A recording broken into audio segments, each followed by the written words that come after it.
Olá, olá, minha galerinha do bem, meus queridos alunos da, do sétimo ano. Estamos de volta para mais uma aula de História. Espero que você possa aproveitar esta aula e que você possa dar continuidade, né, à sua jornada, à sua grande caminhada no conhecimento, tá certo? Deixa eu ligar aqui esse meu cabo. Ok, ok, ok. Gente, então dando continuidade ao nosso assunto, né, de história, hoje vamos estudar um assunto de extrema relevância para a nossa história, que é as grandes navegações. Evidentemente que você já deve saber que foi durante este período das grandes navegações foi que os portugueses chegaram no Brasil e, segundo eles, descobriram o Brasil, né? Mas você sabe que quando Cabral chegou aqui no Brasil, já havia milhões de índios que moravam em nossas terras. Então, será que de fato Portugal descobriu o Brasil ou simplesmente o ano de 1500 é a data em que começou a exploração da América, né? A exploração mais aqui para o sul, porque um pouco antes Cristóvão Colombo já havia chegado nas Antilhas, tá certo? Então vamos para mais uma aula de história. Então, as grandes navegações foi o nome dado às viagens que os europeus realizaram entre o século XV até o século de número 17, ou seja, entre o ano 1400 até o ano 1600 da nossa era, da era cristã, tá bom? Então, qual foi o motivo? Por que os europeus, principalmente Portugal, Espanha, depois França, Holanda, Inglaterra, por que esse povo ele desejou, né? Esses povos desejaram, melhor dizendo, descobrir outras terras, né? Se aventurar pelo mundo afora atrás de outros territórios. Então, a resposta básica é esta. A resposta básica, a resposta primordial é esta: buscar uma nova rota marítima para chegar até o Oriente. Por quê? Eu vou mostrar aqui no slide seguinte, porque existia um caminho que ligava a Europa até o Oriente e que esse caminho ele foi tomado, ele foi fechado, né? A partir do momento que Constantinopla, que na verdade Constantinopla era uma grande cidade, inclusive de um império, e que aquele império ali, aquela região foi tomada por um povo, pelos turcos otomanos. E dali para frente eles disseram, não, a partir de agora ninguém passa mais por aqui. Eu vou tentar mostrar isso aqui, tá aqui. Nesse mapa fica mais claro para vocês, né? Só para a gente memorizar um pouco, isso aqui é o que nós chamamos de Velho Mundo. A África, a Europa e a Ásia. Era o mundo que o povo conhecia na época. Ninguém conhecia ainda a América e nem também conhecia a Oceania. Já tinham chegado por aqui, mas essas partes aqui não tinham sido ainda descobertas. Então, qual era o manejo? Qual era, digamos assim, qual era o sentido da época? Qual era o caminho da época? Principalmente os comerciantes de Gênova e Veneza, que são duas cidades italianas. Olha só olha só o que é que eles faziam. Eles saíam daqui através de embarcações, até mesmo a pé enxuto, com outras formas. Eles passavam por aqui, ó. Passavam por aqui, ó, passavam, acho que é mais por aqui, passavam por aqui, ó. E daqui eles é por aqui, vamos lá. Eles saíam daqui, passavam por aqui, ó, e daqui eles iam para até a China, atrás das famosas especiarias, aqueles temperos, que eu vou falar um pouquinho sobre eles mais daqui para frente. Então esses povos, eles faziam essa rota aqui, ó, comprando seda, comprando especiarias, comprando tecido, olha só. E aqui chegava aqui. Quando chegava na Europa, eles faziam esse trabalho para comercializar por aqui ou então por aqui por dentro. Quando chegou a época que os turcos otomanos tomaram essa região aqui, que disse que a partir de agora ninguém passaria mais por aqui, aí eles, não, então nós vamos procurar descobrir uma outra rota, um outro caminho para a gente chegar até as Índias. A Índia é isso aqui, mas antigamente quando se falava em Índia, era tudo isso aqui, ó. Tudo isso aqui eles chamavam de Índia. Então aqui era um ponto de comércio muito lucrativo. Aí eles tiveram uma ideia, já que ninguém pode mais entrar por aqui porque foi interrompido, nós vamos procurar agora um outro caminho. Nós vamos procurar chegar lá nas Índias, arrodeando isso aqui, ó, arrodeando o continente africano, ó, milhares de quilômetros até chegar aqui. Alguém pensava assim, rapaz, isso aqui é uma coisa impossível, mas vocês vão perceber daqui para frente que esses obstáculos, eles foram, digamos assim, eles foram vencidos. Eles foram vencidos. Mais uma vez, só para vocês ficar mais memorizados, olha, tá aqui as duas cidades, Gênova e essa parte aqui dos Flandres, essa parte aqui da Itália. Então, eles geralmente faziam esse percurso. Eles iam para as Índias, geralmente utilizavam esse caminho aqui, ó, passavam por aqui, ó. Aí é nessa regiãozinha aqui que esta parte aqui foi tomada, não passava mais ninguém. Viu para cá e daqui desciam para essas partes aqui, até chegar aqui às Índias, onde eles vinham comprar as especiarias. Daqui voltavam por aqui, ou também usava esse trajeto aqui, até chegar aqui, onde hoje isso aqui fica Portugal e Espanha. Tá certo? Olha só como era distante a Espanha até chegar aqui. Isso aqui é uma linha reta traçada até as Índias. Apesar que, digamos assim, nunca foi um percurso. Eles vinham, lógico aqui, né? Então era um percurso difícil. O mais difícil ainda agora era fazer esse percurso aqui, ó. Esse percurso aqui, ó. Tá bom? Então, qual era o objetivo, mais uma vez, para memorizar bem? Qual o objetivo da expansão marítima? A busca de novas minas de ouro e prata, porque naquele período esses dois metais também já eram utilizados como moeda.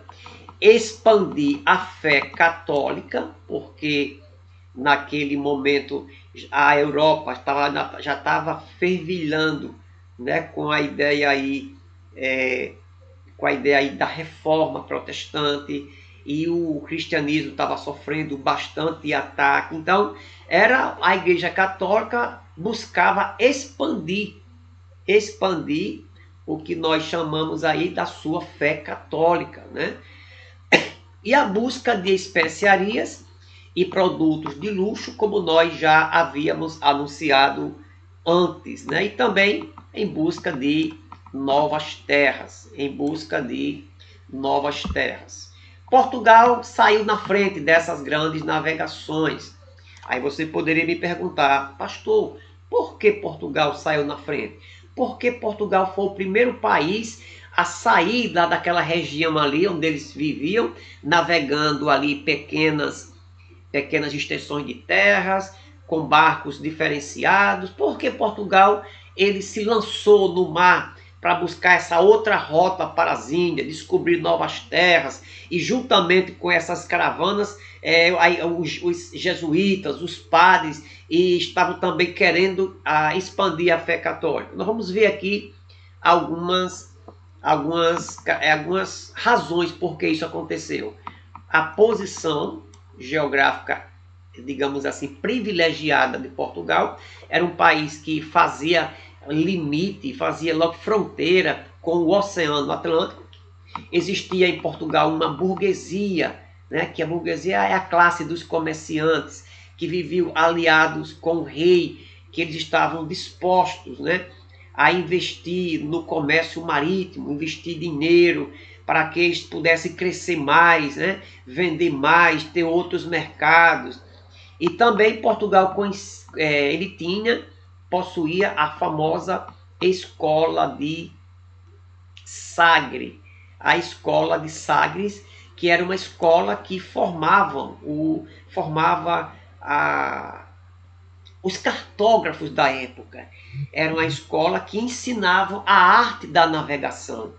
Para que eles navegassem no mar, enfrentassem todos aqueles perigos, eles precisavam aprender tudo sobre náutica, tudo sobre navegação. Então, Portugal ele tinha essa escola de navegação chamada Escola de Sagre, que ensinava aqueles homens a usarem os mapas, usar aqueles instrumentos, a enfrentarem os problemas que uma viagem daquela poderia existir. E também eles tinham técnicas e conhecimento, eles tinham já o domínio, já usavam a bússola, que é um aparelho, um instrumento de orientação, o astrolábio e também já usava os mapas, né? E também Portugal ele criou as caravelas, criou barcos menores com o formato das suas velas diferentes. Era um barco que ele resistia mais às tempestades. Aquele barco ele poderia fazer manobras mais seguras, a rodear barrancos de terra, coisa que aqueles barcos maiores, aqueles barcos de comerciantes, eles não tinham essa mesma facilidade. Então Portugal ele culminou aí, já tinha também uma espécie de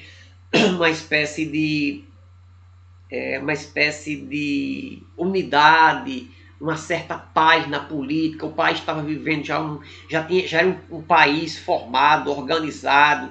Muitos outros países ainda estavam ocupados com guerras internas, coisas ainda que tinham para resolver desde lá do período do feudalismo, tá bom? Então, como conseguir uma nova rota para as Índias?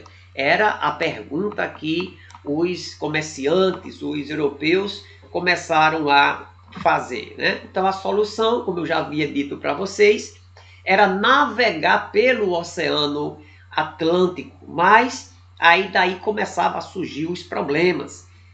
Existiam os chamados perigos, que muitos deles tinham de ser enfrentados, né? Então, quando se falava na navegação pegando o Oceano Atlântico, eles diziam, rapaz, a viagem ela é muito perigosa. E aí você vai encontrar, tá aqui um mapa, olha só, mais uma vez, tá aqui o que nós chamamos de Velho Mundo, ó, essa parte aqui, tá aqui Portugal e Espanha.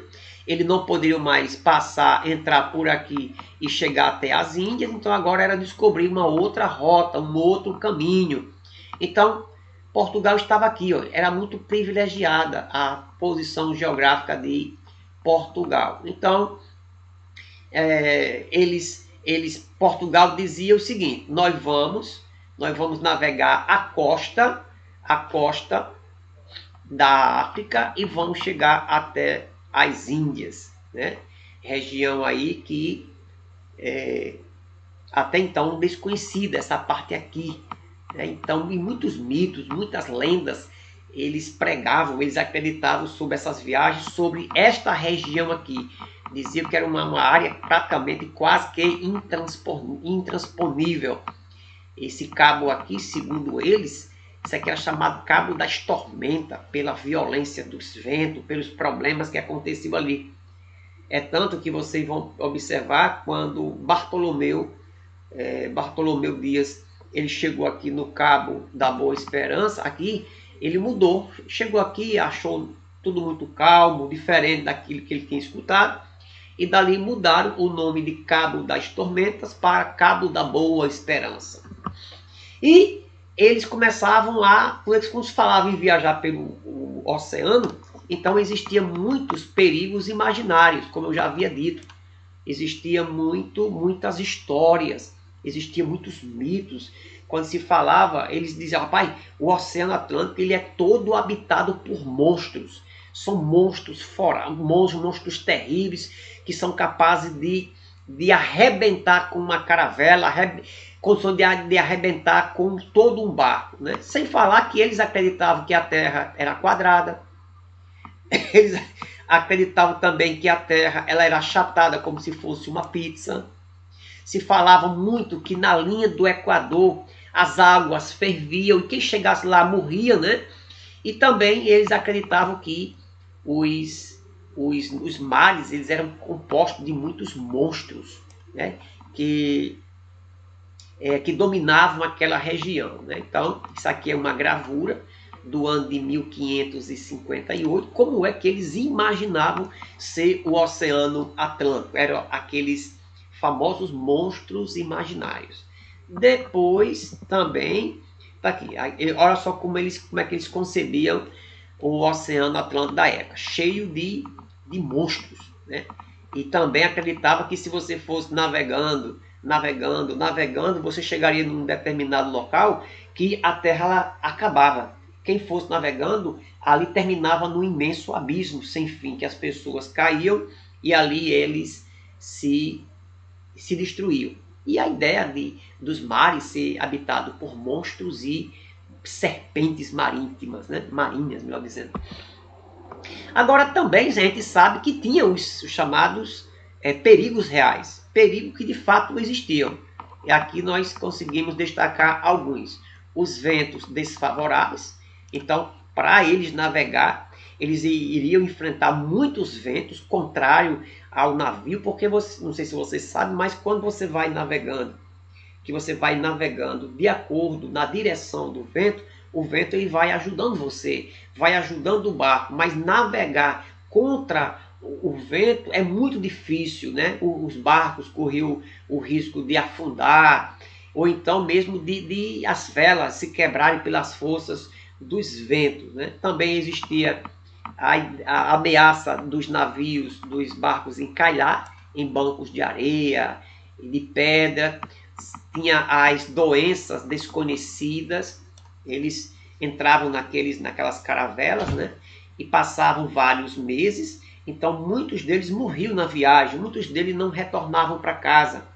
Existia uma doença muito comum que assombrava os marinheiros, que com pouco tempo que estavam navegando, 1 mês, 2 meses, as pessoas começavam a sangrar pela boca e pelas gengivas, e até eles davam um nome lá para esse tipo de mal. Só que depois que a medicina evoluiu, descobriu que o que acontecia naquelas embarcações, que as pessoas elas sangravam as suas gengivas, era a falta de vitamina C no corpo. Então, por falta de vitamina C, as suas gengivas começavam a sangrar. Então, não era nem uma doença causada por coisas misteriosas, mas por uma falta de vitamina no organismo. E também a questão de povos desconhecidos e lugares estranhos. A fome, a sede nos navios. Aí você poderia dizer, mas pastor, como é que... Então, assim, as viagens elas saíam do planejado. Eles nem sempre levavam mantimentos suficientes. Muitos deles morriam de sede dentro d'água. Porque você sabe que você pode, estando no oceano, você pode morrer de sede estando no meio de um grande oceano. A água do oceano ela não dá para ser bebida em virtude da sua quantidade de sal. Se você tomar um copo d'água, você se arrebenta por dentro, tá certo? Ok, então isso aqui era um mapa da época, um mapa inclusive feito por um geógrafo, ele também era astrônomo, chamado de Ptolomeu, né? O camarada se destacou muito na sua época. E também, dentro desse contexto da viagem, eles usavam muito a ideia de instrumento para facilitar a orientação, né? Por exemplo, vamos imaginar que você entrou numa caravela e você adentrou no mar, você viaja 2 dias, você olha para um lado água, olha para o outro água, para frente água e para trás água. Você não vê uma árvore, você não vê nada. É só a imensidão d'água. E aí? O navio começa a balançar, começa a pender para cá, pender para lá, subir e descer. E daqui a pouco, qual é o local que eu estou indo? Qual é a direção que eu vou? Para que não acontecesse deles se perderem, a Portugal ele começou a utilizar muitos instrumentos de orientação que facilitasse justamente essa direção para que ele não se perdesse.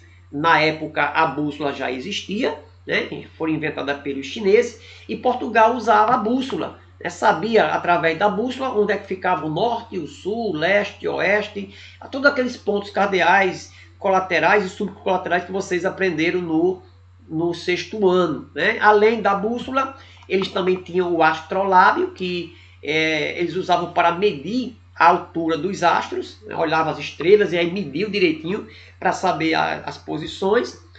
Tinha também o sextante, que era um instrumento utilizado também para calcular a posição ou o posicionamento global das navegações. Era um aparelho, né, de navegação.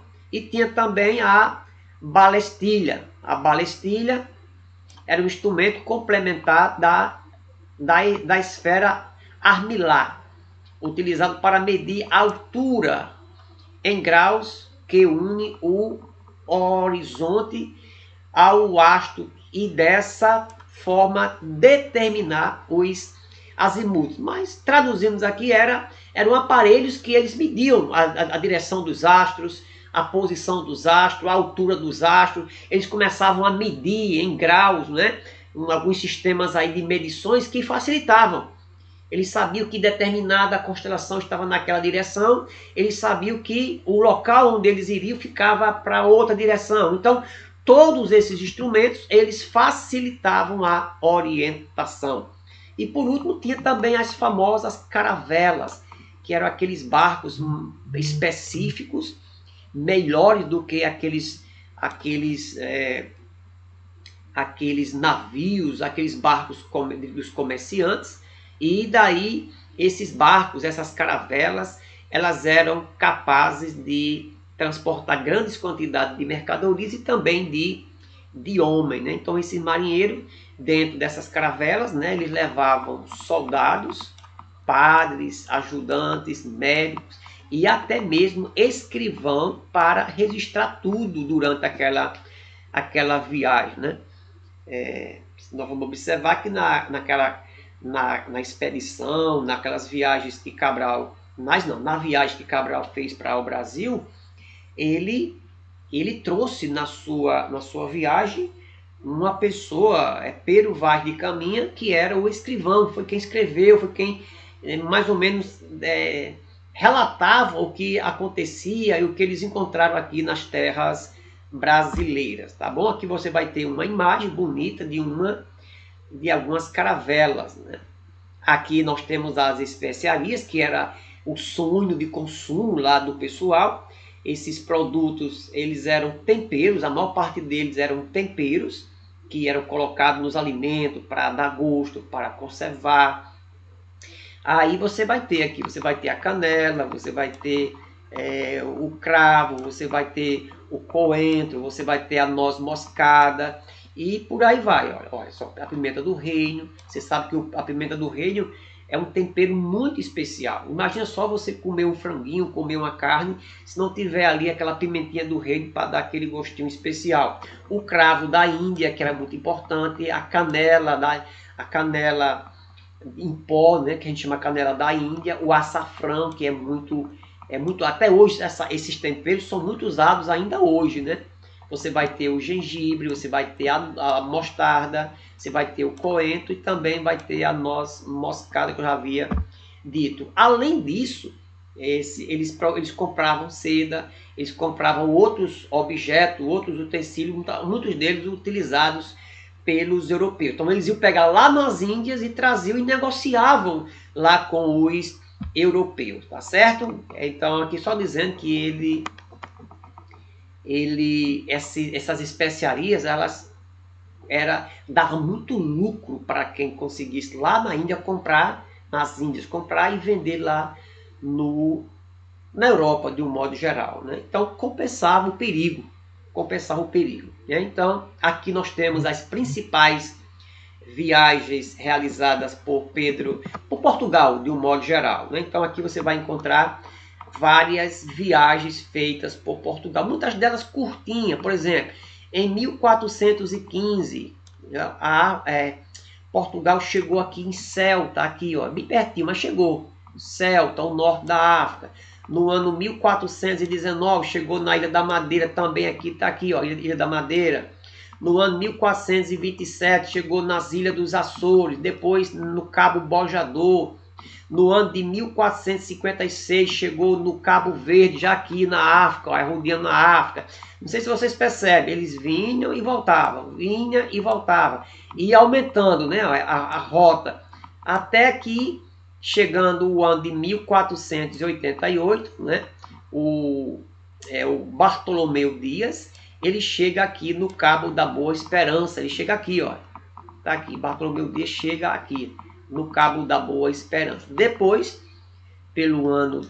lá pelo ano de 1498, Vasco da Gama, poderia até, a única coisa que eu não gosto nessa aula é esse nome desse camarada, esse negócio de Vasco da Gama, era para ser Flamengo Futebol Clube, o nome desse navegador aí, né? Mas deixa isso quieto. Então, brincadeirinha, tá certo? Mas aí você vai ter no ano de 1488, eu acho que 1488, Bartolomeu Dias chega no Cabo da Boa Esperança e, agora sim, no ano de 1498, Vasco da Gama, ele chega até as Índias.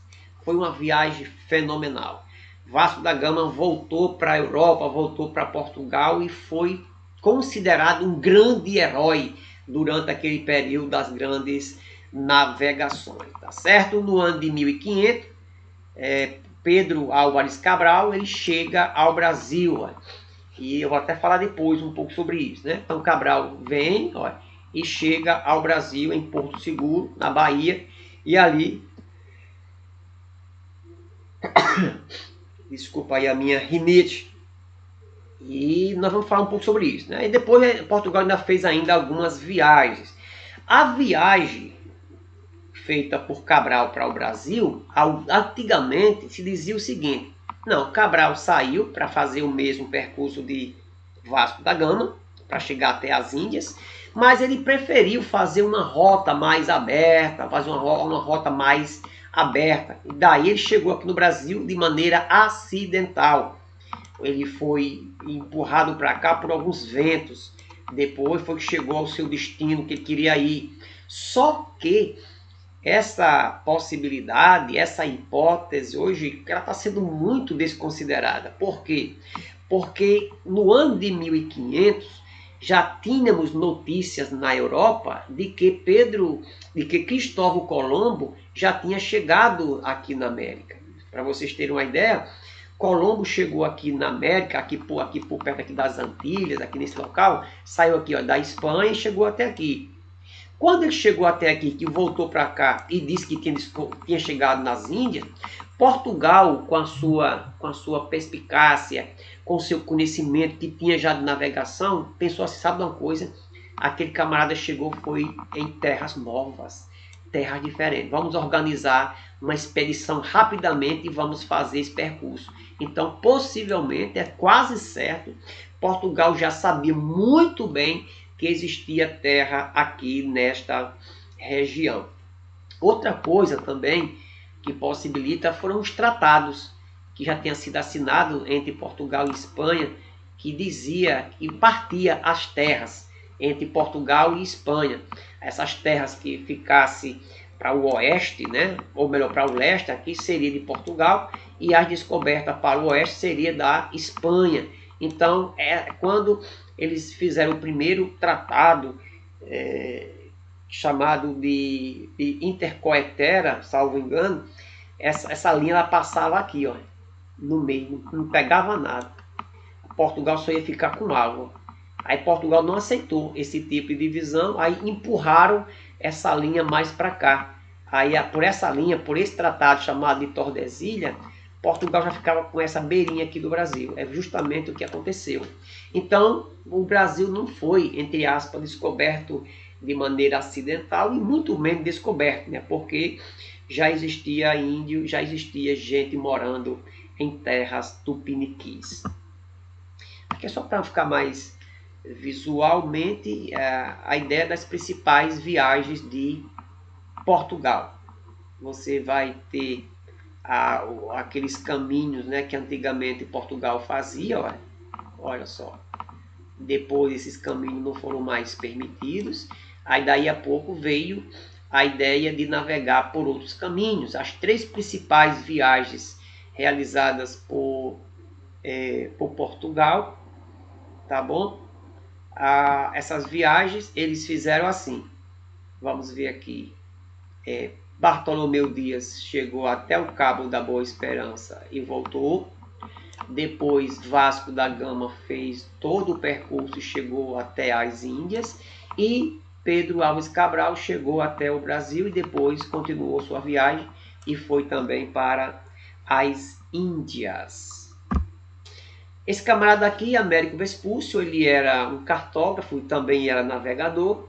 Ele entrou para a história porque ele, quando ficou sabendo que Cristóvão Colombo tinha chegado na América, ele foi quem disse, olha, ele não chegou na América. Ou melhor, ele não chegou lá nas Índias, como ele está dizendo por aí. Ele chegou num outro continente. Ele chegou numa terra que a gente não sabia.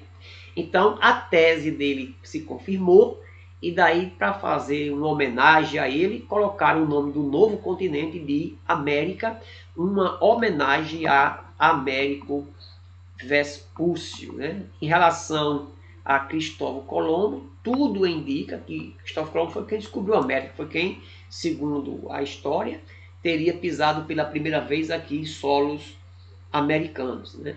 Alguns historiadores dizem que Cristóvão Colombo morreu e não ficou sabendo que tinha descoberto um novo continente. Inclusive morreu esquecido pelo governo italiano. Na verdade, Cristóvão Colombo ele era italiano, mas fez a viagem dele a serviço do rei da Espanha. Então morreu no esquecimento. Não teve assim uma valorização, uma descoberta tão importante, tá certo? Aqui eu já falei para vocês, né, sobre a ideia de Vasco da Gama. Quando ele fez essa viagem, a notícia que saiu era que dessa viagem que ele tinha feito à Índia, que o lucro obtido com esta expedição permitia montar 70 outras viagens iguais àquela, pelo lucro que eles obtiveram, trazendo uma grande quantidade de riqueza. E ele ficou conhecido como um dos grandes heróis, né, durante aquele período. Aqui o Vasco da Gama ele descobriu as Índias, tornou-se o primeiro grande herói lusitano moderno, e também esta descoberta, Portugal torna-se a maior potência comercial da sua época. Então, com essas descobertas marítimas, Portugal ele se torna a maior potência comercial da sua época, tá bom? Sobre Pedro Álvares Cabral, né, a descoberta do Brasil aconteceu no ano de 1500, né, e especificamente no dia 22 de abril. Essa data tem caído tanto em desuso que nem feriado a gente comemora mais, porque ao longo da história a gente observando essa chegada de Cabral dos portugueses no Brasil, não tem muita coisa para comemorar, pela maneira como Portugal ele descobriu o Brasil e como Portugal ele colonizou o Brasil, né? De uma maneira muito arbitrária, de uma maneira muito desonesta, saqueando, roubando as nossas riquezas, tá certo? Então, mas aí foi um grande acontecimento, foi um grande fato histórico, a descoberta da América, a descoberta do Brasil, essa conquista da nova rota para chegar até as Índias. Aí tinha a proposta da Espanha, né? A Espanha ela tinha uma maneira diferente. Segundo o rei da Espanha, o rei da Espanha, ele dizia o seguinte: nós queremos também queremos, digamos assim, enfrentar essa peleja, nós queremos chegar também até as Índias, mas nós vamos fazer uma viagem diferente. Nós vamos viajar para o Ocidente, nós vamos rodear a Terra e vamos chegar até as Índias. Aí foi aí aonde Cristóvão Colombo saiu daqui, ó, chegou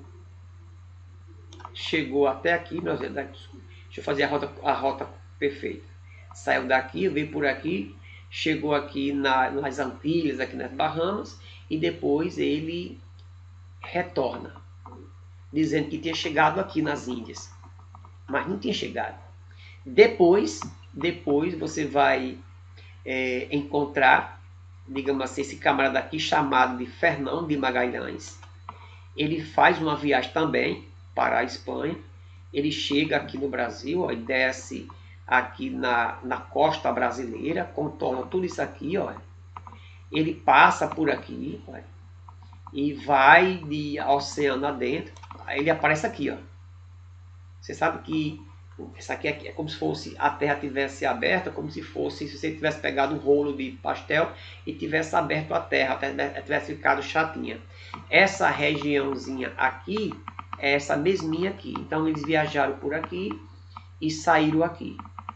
O Fernão de Magalhães, ele morre, e aí uma pessoa por nome de Sebastião Elcano, Sebastião Delcano, melhor dizendo, desculpa, Sebastião Delcano, ele consegue concluir esta viagem para a Espanha. Chega aqui, ó, e faz todo esse percurso aqui e chega de volta à Espanha.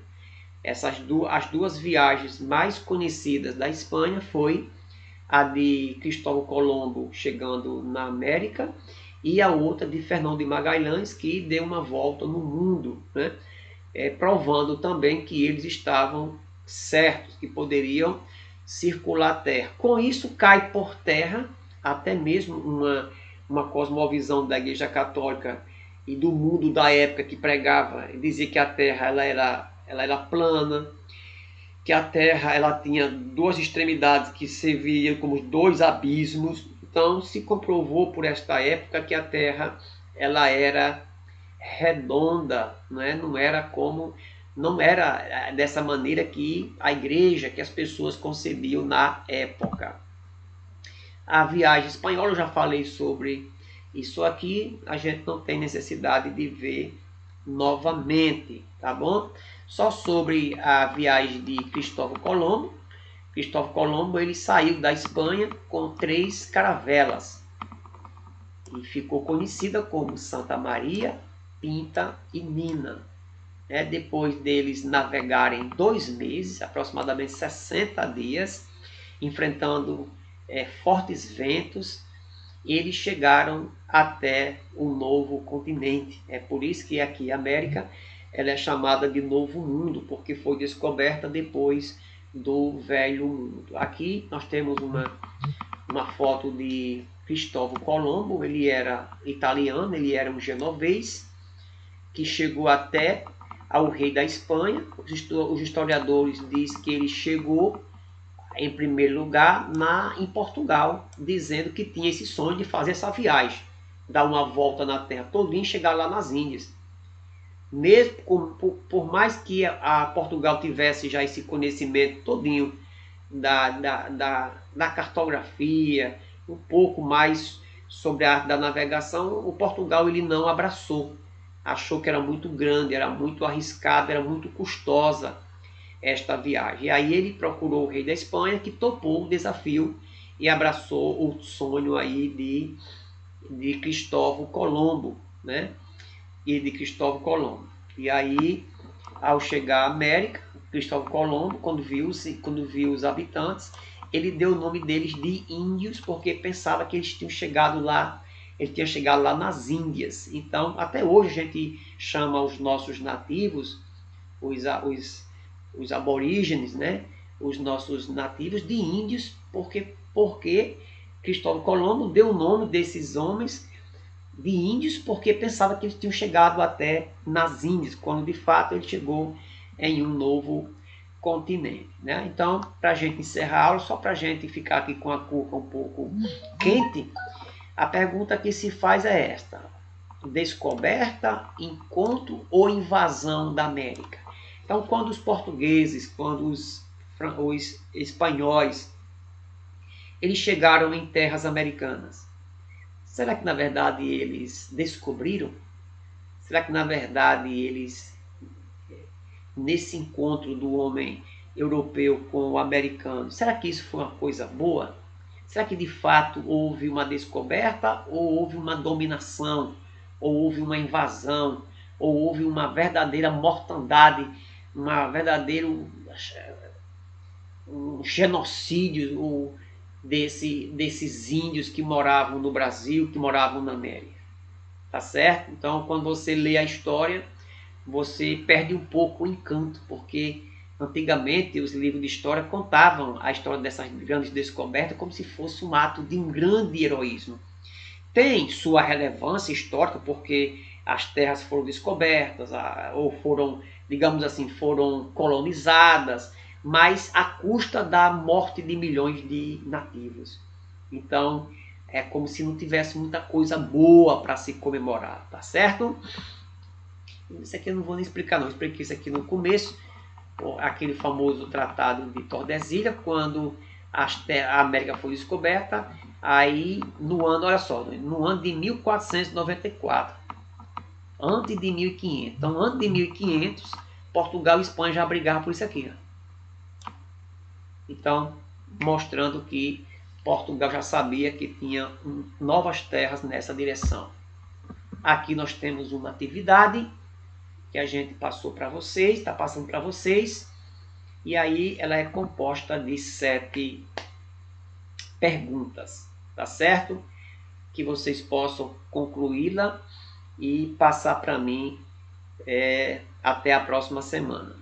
Vale aqui registrar se você já assistiu essa aula, porque eu achei por bem dar uma regravada nesta aula e gravar esta aula 2 vezes, porque a primeira, o sistema, não sei se foi no programa do OBS ou foi quando eu fui subir ela para o canal do YouTube, ficou dando aqueles cortes, aquelas travadas. Então achei por bem gravá-la e ficar numa melhor qualidade e você poder extrair melhores lições dela e até mesmo outras pessoas que possam assistir, possam aproveitar esta aula da melhor maneira possível. Ok, e até a próxima aula.